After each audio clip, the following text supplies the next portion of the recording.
Hello everyone, सो आप सबका बहुत बहुत स्वागत है on Bhushan science entrance exam YouTube channel which is more than just a class, जहां पर आज हम देखने वाले हैं ऑर्गेनिक केमिस्ट्री के एक बहुत ही महत्वपूर्ण पड़ाव को, जिसको जानते हो आप इलेक्ट्रोफिलिक एरोमेटिक रिएक्शंस, यानी ऐसे टॉप 5 रिएक्शंस। जब आप बात करते हैं इलेक्ट्रोफिलिक की तो यहाँ पर बहुत ही ज्यादा क्वेश्चंस आते ही आते हैं, electrophile, nucleophile, electrophilic reaction, nucleophilic reaction. तो आज हम जानेंगे ऐसे टॉप 5 इलेक्ट्रोफिलिक एरोमेटिक रिएक्शन की। अब एरोमेटिक तो सबसे पहले माइंड में कौन सा कंपाउंड आता है? बेंजीन का, ऑब्वियसली। तो सबसे पहली रिएक्शन है बेटा आपकी बेंजीन में NO2 को ऐड करवाना, यानी कि एरोमेटिक नाइट्रेशन की रिएक्शन। इस रिएक्शन में आप देख सकते हैं जब बेंजीन का मैंने रिएक्शन करवाया किसके साथ? कॉन्सेंट्रेटेड नाइट्रिक एसिड के साथ। नाइट्रेशन है तो नाइट्रिक एसिड तो होगा, तो बेंजीन के साथ जब आप नाइट्रिक एसिड का रिएक्शन करवाते हो एज अ कैटलिस्ट यहाँ पर यूज होता है बेटा कॉन्सेंट्रेटेड सल्फ्यूरिक एसिड, या आप जिसे जानते हो सांद्रिक सल्फ्यूरिक अम्ल के नाम से। सांद्रिक सल्फ्यूरिक अम्ल यहाँ पर क्या करेगा? ये आपको मदद करेगा HNO3 की रिएक्शन को तेज करने में, बेंजीन के ऊपर जुड़ने के लिए एज अ कैटलिस्ट या एज अ उत्प्रेरक के रूप में काम कर रहा है। तो ऑब्वियसली बात है रिएक्शन तो तेज करवाएगा ही करवाएगा।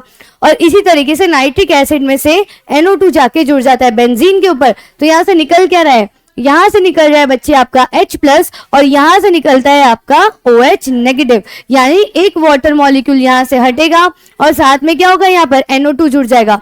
अब जिन बच्चों ने मेरी क्लासेस अटेंड की होगी उन्हें पता होना चाहिए कि कॉन्सेंट्रेटेड H2SO4 करता क्या है? H2O के मॉलिक्यूल को रिलीज करता है। तो यहाँ पर से चला जाएगा आपका H+ और यहाँ से आपका जो है यहीं से आ जाएगा OH नेगेटिव, यानी वाटर मॉलिक्यूल अलग से बाई प्रोडक्ट देता है आपको सांद्रिक सल्फ्यूरिक अम्ल। तो ये हो जाती है पहली रिएक्शन, जिसमें आपको ये याद रखना है कि इसका जो इंटरमीडिएट प्रोडक्ट है वो बनता है बेटा नाइट्रोनियम आयन, यानी NO2+। Okay, now comes to the second reaction. Second reaction है आपकी एरोमेटिक हैलोजिनेशन।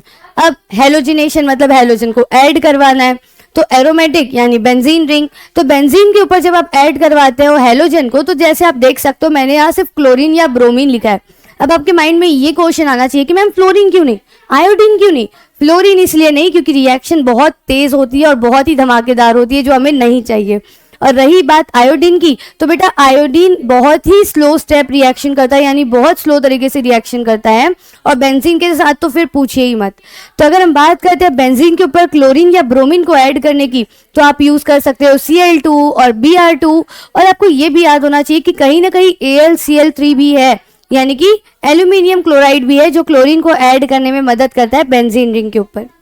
ठीक है, तो बेंजीन के साथ Cl2 या Br2 अगर आप यूज करते हैं तो Cl2 यूज करने से क्लोरोबेंजीन और Br2 यूज करने से आपको मिलता है ब्रोमोबेंजीन। और ये रिएक्शन होती है फ्री रेडिकल के थ्रू, यानी क्लोरीन क्लोरीन फ्री रेडिकल बन के यहाँ से निकलेगा। ठीक है, थर्ड रिएक्शन पे आते हैं। थर्ड रिएक्शन है आपकी कौन सी? एरोमेटिक सल्फोनेशन की रिएक्शन, जिसमें होता क्या है?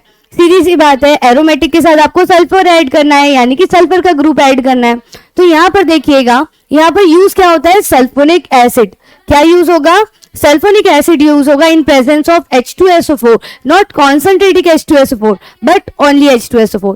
बेंजीन के साथ जब आप SO3 का यानी कि सल्फोनिक एसिड का आप रिएक्शन करवाते हैं, सल्फ्यूरिक जो सल्फोनिक एसिड है वो इस तरीके से दिखता है, SO3 का रिएक्शन जब आप रिएक्शन करवाते हैं तो यहाँ से आप देख सकते हैं ये जो SO3 है ये H2SO4 इसकी मदद करता है प्रोटोनेशन करवाने में। प्रोटोनेशन यानी कि इलेक्ट्रोफाइल तो जनरेट करना है, क्योंकि इलेक्ट्रोफिलिक एरोमेटिक रिएक्शंस है।